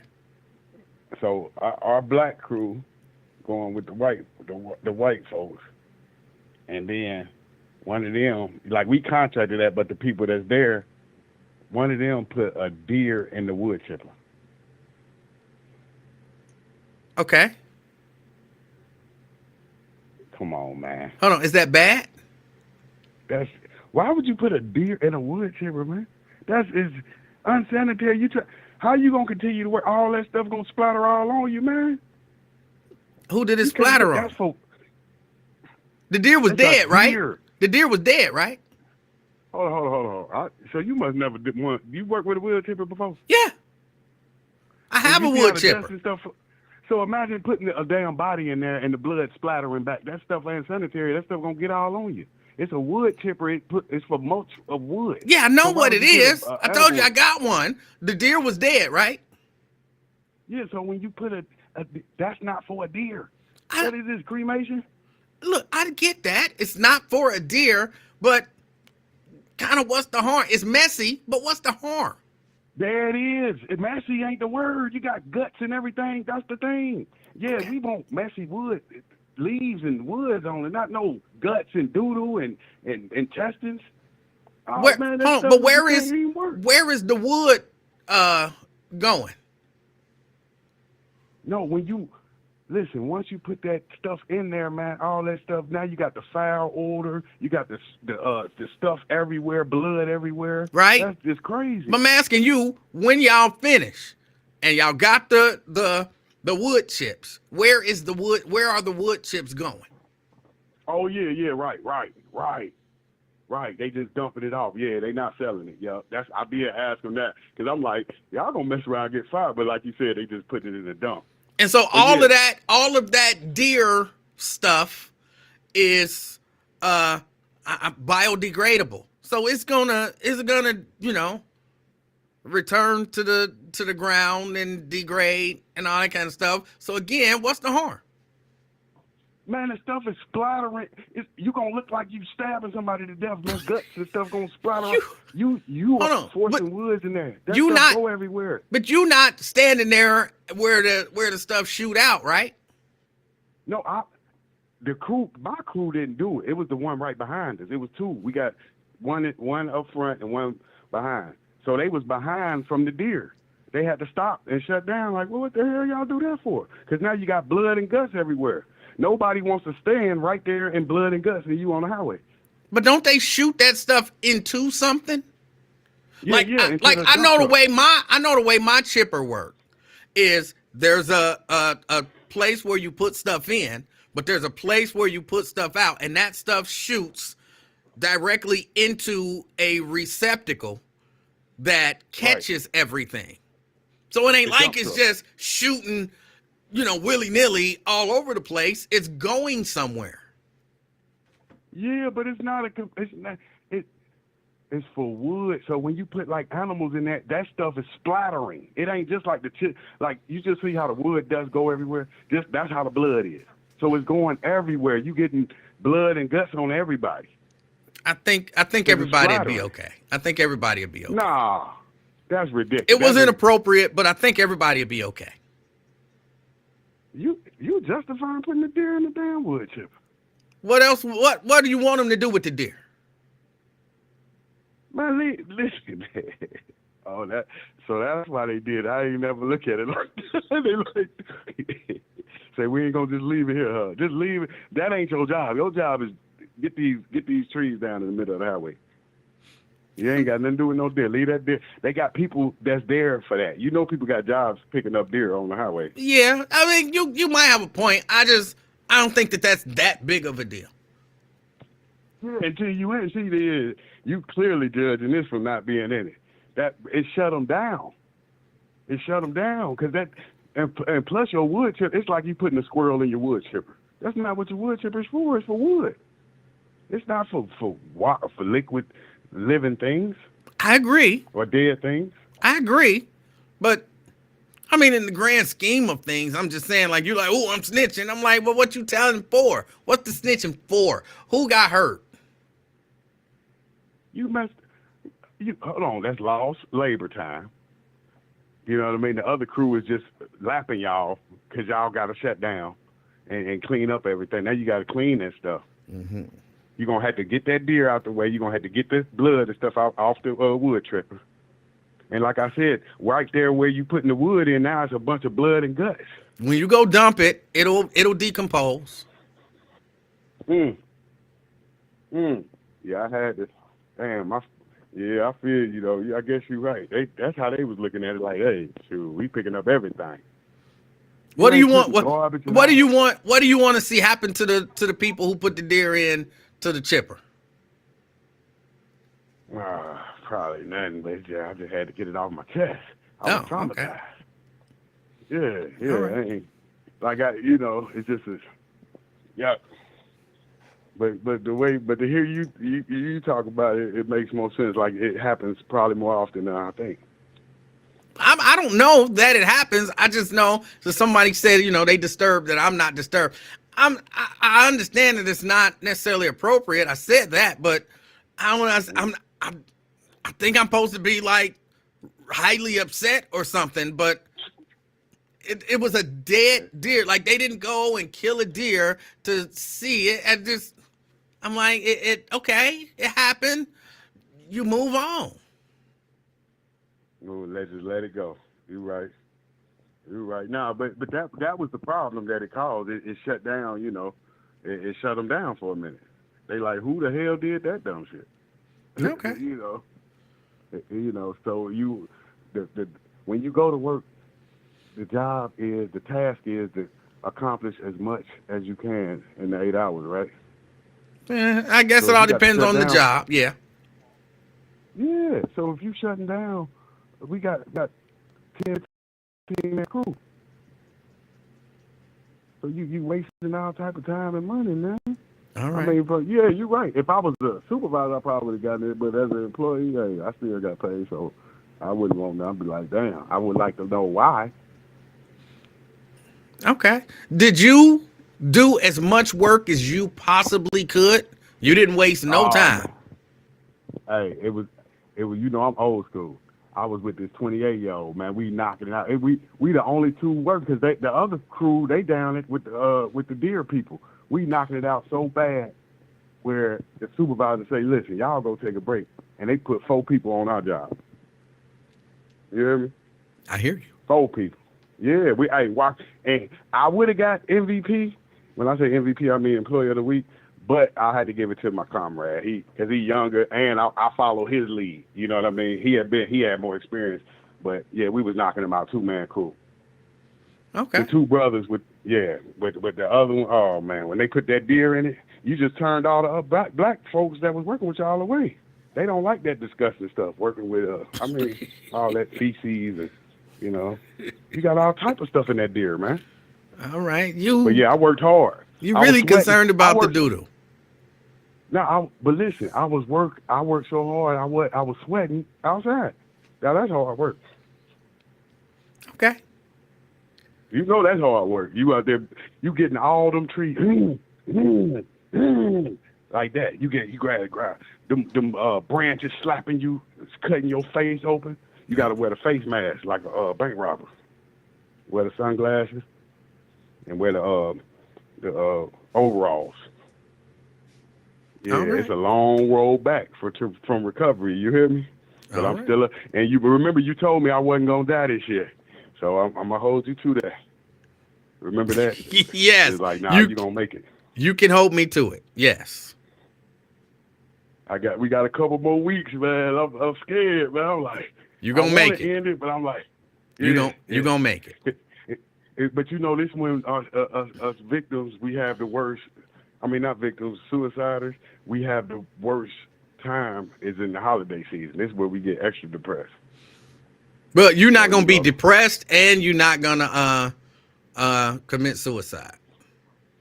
No, I ain't gonna commit suicide because, like you said, but the depression, hey, yep. Hey, that depression, you're going to have to turn your life around. You don't want to be depressed no more. All right. Are you going to see The Color Purple? Nah, my mama is. She going to see it in Atlanta. She live in Atlanta. And she going at 9 in the morning. I say, you crazy. What's crazy about that? 9 in the morning. What's crazy about that? Boy, well, I mean, she crazy about Color Purple. Put it like that, boy. Oh, okay. Yep. All right. Yeah, man. I appreciate you, brother. Have a great weekend, man. You do the same. All right. All right. That's CK. That's CK. Somebody says CK be trolling. He do be trolling. I know he be trolling. But even if he wasn't, I don't. How upset did y'all want me to be? How upset did y'all want me to be about that? Let's assume it's true. Okay.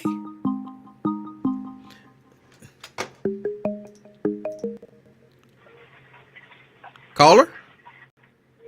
Hey, what's up, Sophie, man? Hey, man. This Hello? twin? Yeah, it's me, man. Can you hear me? I can hear you. Hey, what the heck, CKG, yo, man? Tell him to put that weed down, man. Hey, dude, crazy, man. Hey, them dudes, ain't nothing wrong with that. Cause I'm pretty sure he eat pork and chillings and all that and everything. Hey, cause I used to work at a slaughterhouse, Emanuel, and I quit the third day I quit. And I used to go, even though I used to see dead bodies and all that stuff, but man, seeing that up close and having nightmares about slaughtering a pig and that stuff, man, traumatized. So I remember working and had to slaughter the pigs and all that, man. So wait, so you could take the sight of a dead body, but not of a dead pig. Man, I mean, my first experiment seeing a dead body was my brother, and man, from seeing that bullet hole in his, I can remember to this day, seeing that little bullet right there by went through his brain and everything, and blood was gushing out. It literally went through his eye. It went straight through his eye and came out the back. And that's my first time ever witnessed a dead body. And my brother's blood dripped. And the second time I witnessed a dead body was one of the folks and stuff got shot with a shotgun. And he shot him like 12 times. And when they picked him up on the gurney, the sheet went through his whole body. He probably $120 at the most, probably about 5'9", 5'7", something like that. And seeing the whole sheet go through his whole body, that was my second time witnessing a dead body. And my third experience is going into the morgue, and my guy had identified as uncle. And you got about 50 bodies, which half of them had sheets on, half of them did. Got toe tags and stuff, and I'm walking through there. I'm like, man, this some sick, man, this stuff here. And seeing that too, man, that's what they need to take these little punks to a morgue, man, and see the outcome and see they won't shoot a little kid or something like that. But that's a scary sight. You ever been in there, Emanuel, to a morgue? Yeah, actually, I have. I'm talking about seeing a lot of people in there at one time. I don't know what you want me to say. Like line up like a buffet. I don't know. Something like that. I don't know what you want me to say. I'm asking, man. Have you ever? I already answered.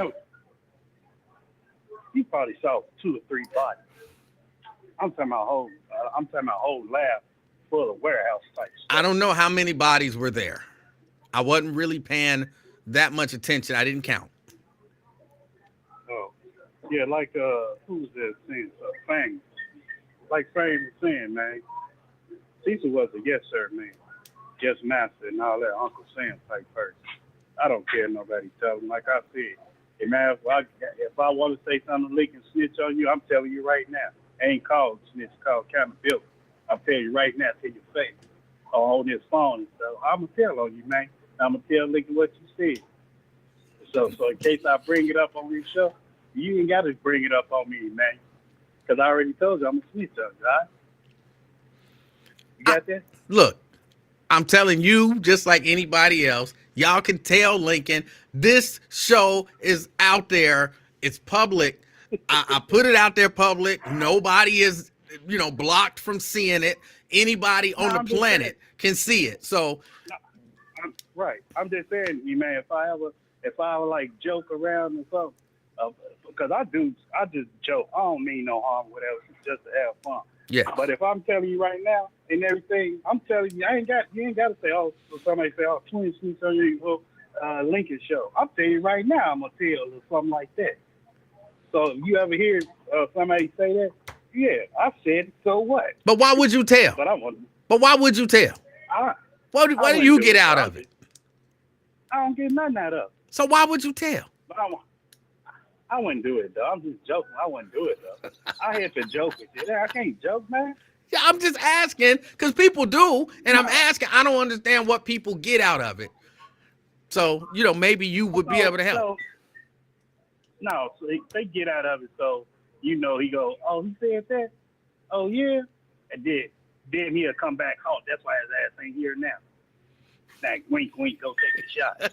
He'll say something. Oh, that's the only thing he'll say. That wink, is wink, about go it. Take the shot. Yeah, that's about it. Because I was shocked because I thought I was shocked. Y'all always, every year, somebody gets fired up. It's 1230 buzz, and 1 minute is 105 and all that. There'll always be a change. And I was shocked. I'm like, oh, the hell up, man. Man on vacation. And then come to find out, I had stopped listening for a minute, and then come to find out, you ain't there. And then I'm like, I can't agree with that, brother, man. That COVID stuff, because I swear, if it weren't for my daughter, God bless her soul, she's not here. If it weren't for her, man, I wouldn't have took that Devilfield shot. They tell you have to do this. I said, I'll do it for my baby. Other than that, I ain't taking my brother here COVID, my twin brother. And I knew he had it because, you know, we was just playing around, you know, hanging out. And I'm like, Wink, you ain't looking right, man. He said, what you mean? I said, something ain't right with you. And he was kind of like, you know, we ain't karma, we Hold black. on, do you Whatever, actually but call your twin? sometimes I do it slip out, but I call him Wink though. Oh, are y'all Yeah, I identical call him. twins? Yeah, we're identical. You gotta see it. We'll trick the shit out of you, man. You wouldn't even know. We're identical. One day you go to Jazz Fest or anywhere, you don't go to a bar, none of that. No, I don't go to bars. Oh, that's a good thing. Well, I'll run into you one day, because Cincinnati's small. You go to the Jazz Fest, right? I will this year. I didn't go to see Al Green's father perform, but I will go No, this no, year. no. Yes. You said Al Green's father. Yeah, didn't Al Green's father perform at last father? year's festival? You mean Al Green? What you talking about his father? Oh, I thought it was his daddy performing. But okay, I didn't go that year. See, I told you extra, man. No, I went to go see Snoop, though, because Snoop turned it out. That Al Green, no, man, you and, what's his name? Eddie LeVert, now y'all got to sit in chairs and stuff. No, I'm the one should be sitting in chairs. I paid for these seats. Y'all want to sit in. I want to, and then half of the show, he just threw flowers out. He didn't really sing. You could have went on one of them, now, I don't know, the Apollo or something. He wanted to do all that. It was kind of boring. Only one that kept it live, though, was Snoop. Yeah, I caught a lot of contacts and everything else. Other than that, I'm glad they having a good one, though. They got Maxwell. Now, I can't say no homo. He can put on the show, man. Maxwell can. Did you really have to say no homo to that? Because, you know, you got them little goofy people on what you mean? What you mean, twin? So I got to say it like that. But how is you're talking about a musical artist performing, and to say he can put on a good show, how could that even be twisted to be homo? You got some, like I said, man. You got some goofy people in the chat. That's say, true. Just like just like if I say, "Oh, you understand me, man? You understand, boo?" Then you'll get mad, right? Yes. Like, what? Because Okay, Boo, how you look, think I feel? because Boo is that, but that is homo. That is homo. Yeah. But just like I said, I gotta say that because people in the chat be like, "Oh, he can perform, friend. What you mean?" They got minds and they minds wonder like that on here. So that's why I say that. You see how you got all defensive when I said boo and all that? You see that? But that's different. So that's how. What's so different about it? Men don't call each other boo. Men they know nothing homosexual about saying he's a good performer. There's something, a little homosexual about calling another man your boo. Nah, these people they mind ain't right, man, and man. So you gotta say some people, mind ain't right. So you gotta, nip it in the blood real quick. I don't. You're right. You're right about that. I'm not. We don't have to debate that no more because it's true. Some of these people can take anything and turn it, some silly homosexual stuff. Because I was joking in the chat with like, I ain't gonna, we don't. Yeah, we don't. That's available. I don't know what thing was on. I don't know what he was on, man. He was going all right. So he said, boo. I had to, hold on, man. Yeah, that was. You're a grown man, man. You can't say boo now. Yeah. Now, if my nickname was boo, yeah, you can say, yeah, boo, man, or something like that. But, hey, you saying that boo like up your pride. Now, come on. Yeah, that ain't right. Put that on the A month, man. Don't do that. Don't do that, ho. It's funny, but damn, not funny. Absolutely. Cutty, man. Absolutely. Yeah, but no, see some talk, man. I'm like, Fame, I don't agree with nothing you say, man. He's just like, I'm putting case on all you Negroes. Like, man, you got some of them people like, and man, I just pray to God that they do right with this 1.6 billion. I know it's gonna be some fuckery in the game. I know it is. Oh, you know it's gonna be some what? Some fuckery. Oh. Yeah, it is, man. Real talk, man. It is, man. Watch, they probably go get the black folk party $20 million out there, 1.6 billion. Oh, we put a good park up there for them. We put a good shopping area for them. That ain't enough. And then, Emanuel, To be honest, what's the definition of affordable housing to you down here, man? Well, Or anywhere? I guess different people have different definitions. So when you hear somebody talk about affordable housing, it's good to ask what is their definition. Yeah, that's why I tried to, what you call it. You see, he skipped up. When I asked that little punk ass, Aflac, whatever his name, he go skip over the answer. He answered the first one. When I said affordable house, he never said nothing about it. I just want to know what they definition. Just like I said, all these black people that they done married in this town, this community, whatever. Why y'all ain't coming together as one, man? Why it take this young lady? I gotta give her a props, Alicia Reese, to come with this 515. Hold on, I'm having a hard time understanding what you're saying. I'm saying why all these black people, like these little mayors in these little towns, like Barn Hill community, like people like the West End and all that, why they like didn't come together like, nah, y'all not pushing that in our community type, nah, putting up that stadium and, because they go sell out, man. Why? You got some black Negroes out here that go sell out for them dollars for them white folks. Oh, you want this? All right, we'll give you this. Just move a little further enough to Forest Park. We got you and everything. Oh, Why are you whispering? We need this area right now. That's some crazy sucker stuff, man. Yes. You hear me? I can hear you. I feel y'all feel square, dude. No, you just started whispering. I don't know why we whispering. No, I got over here, sir, but people know this. It's all in my business. I'm on break today. Okay, are you using like headphones or Bluetooth or something? Yeah, man, quit whispering stuff, man. What you talking about? Because it sound like you whispering. I ain't whispering. I'm on my Bluetooth, man, but I was too loud. What kind of Bluetooth do you have? I don't know, some little $40 Bluetooth, man. Your Bluetooth sucks. You suck, man. You gonna say my stuff? Bro, because you sound terrible. Like, take it off the Bluetooth. For real, take it off the Bluetooth. Hold on, young blood. I got you. All right. I know you're talking about me in the chat. They get down on. I'm not saying anything. She all loud. Yeah, she loud. Is it taking you this long to take it off the Bluetooth? I gotta find my Bluetooth thing, man. Where you going? Man, you act like you're a comedian, man. Want to crack jokes? No, your Bluetooth sounds horrible. I want you to take it off the Bluetooth so then you can listen back and you can hear the difference.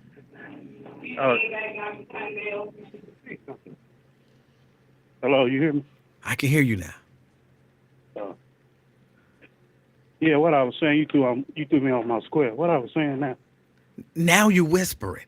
Talk normal. I said what? Man, you not gonna correct me, man. It's just my value and everything. I am talking. No, I'm trying to walk outside. Got me out of breath. So you whispering. Hey, what I was saying now, amen. Uh-huh. I said what I was saying at first. You asking me what were you saying? Yeah. I don't know. You was whispering. I couldn't understand what you were saying. No, I said you got some black community activists or whatever, mayors and everything else. Why they just won't come together as one?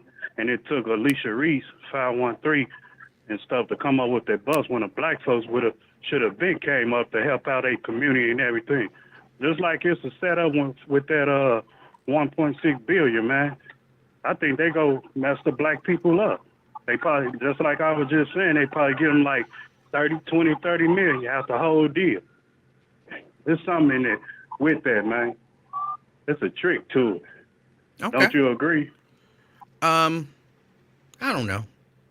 Go ahead and block it. I know. I understand. How is that blocking? I don't know. It's not considered blocking. But You think they gonna get something out the deal though? No, not really. Cause I just been thinking about it ever since they came up with it. That's what I've been thinking about. I'm like 1.6 billion, huh? All of a sudden, everybody get 39 million. Paycor, Mike Brown throwing 30 million. But wait a What's minute. going- Wait. You might be kind of conflating two different things, right? The $1.6 billion that you're talking about for the sale of the railroad, and you're putting that in the pot with affordable housing. Where the money for affordable housing coming in? I don't know. How much they got put up for that? Probably none. So out of that 1.6 billion, they can't come up with affordable housing. Yeah, the 1.6 billion can't be used for, technically to create affordable housing for people as the way that they are So explaining basically, it. that money is for that crazy, stupid. They talking about highway that they gotta cover. They only did 20, but they gotta go to 100. What they say, 100 miles or something like that. Yeah, that's what they're claiming. And they did that within 10 years or something like that. Well, they say they supposed to do 100 miles a year, but they've only been doing 20 miles a year. But now the money that they're expecting to get from the railroad sale will give them the money to do the 100 miles a year and then some other things. Hey, what's the numbers on the music fest when it come here? I'm not sure what you mean. What numbers? I'm saying, Hold on. how much- My answer is no. I don't know. I don't know how many people. I don't know how much money it brings in. I don't have those numbers. Oh, okay. Now, Alicia Reese threw out a number of $9.5 million came in last year. I guess the portion, and I'm guessing that this is what she was saying, the portion that the county will get from the hotel and the motel tax just from the weekend of the music festival last year was $9.5 million, if I understood what she was saying correctly. And Taylor Swift brought in the city what, 83 million? I don't know. I think he said 83 million, something like that. Okay. So where's that money at? I don't know. Who do the record keeper? The city manager or who? They have I'm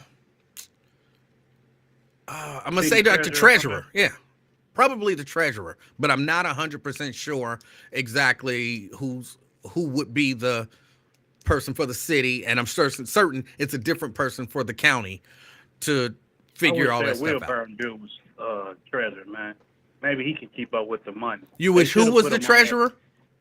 Will Burn. What's his name? Will Burn. Oh, Charlie Winburn. Winburn, I mean. Okay. Yeah, I wish he was the city treasurer. Let him do the money thing with this 1.6 billion. So they act like they can't, trust us black folks. Some might be crooked, but most of them white folks crooked now. I just don't understand, man. All right, man, it's time for me to go to work before I get fired. All right, you've been on break for like an hour and a half, so yeah. No, I've been hiding stuff. They been want me to do too much, man. People You- keep coming in here. Ain't no snow. Go outside and enjoy this weather. But when You it's at work. 30 minus, they I gonna get be at work crying. talking about, oh man, they up in here wanting me to work. Shit, you at work. And I gotta take a break. I just left for other job. It's time for me to sit down for a minute, man. I don't know that necessarily flies at your current job. You show up to work and you're like, hey, and they like, all right, we need you to, stock aisle number Man, 7. And you're like, I'm tired. I just left my other job. I'm gonna sit down and rest for a little bit before I They know start. my situation. They know I get the job done. They like, yeah, Oh. Quinn being here, you know when it's job done. Watch when I come back Monday. It's gonna be a 9/11 up in there, probably. All right. For real, buddy. All right, All right. man. Take care, man. Hey, you have a safe weekend. You, your grandbaby, your wife, and kids, and stepkids, and great kids, all of them. You do the same, All man. right. You and all your kids. All right, man. Yeah, all right, twin. All right, that's twin. Twin, look, don't get me wrong. I understand how you feel. When I go to Kroger, I don't want to work for them either. But they keep trying to make me work by not having no registers open, so I got to ring my own stuff up and bag my own stuff and all that kind of stuff. So we in the same boat. You go to Kroger, you don't want to work. I go to Kroger, I don't want to work. That's the difference is they kind of pay you. They pay you to work. I pay them. It's not right. All right, y'all. I got to get ready to get out of here. I appreciate everybody hanging out with me. I hope I got y'all through the rest of y'all day. Time to check out or whatever. I hope everybody has an amazing weekend. When you're out and about this weekend, as always, do your best to be the reason that somebody smiles. Till next time.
All right, little baby, what you want to do? I don't know.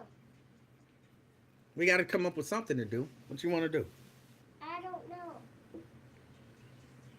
So we just going to sit here and not know? All right. Just go upstairs. No, well, let's go upstairs.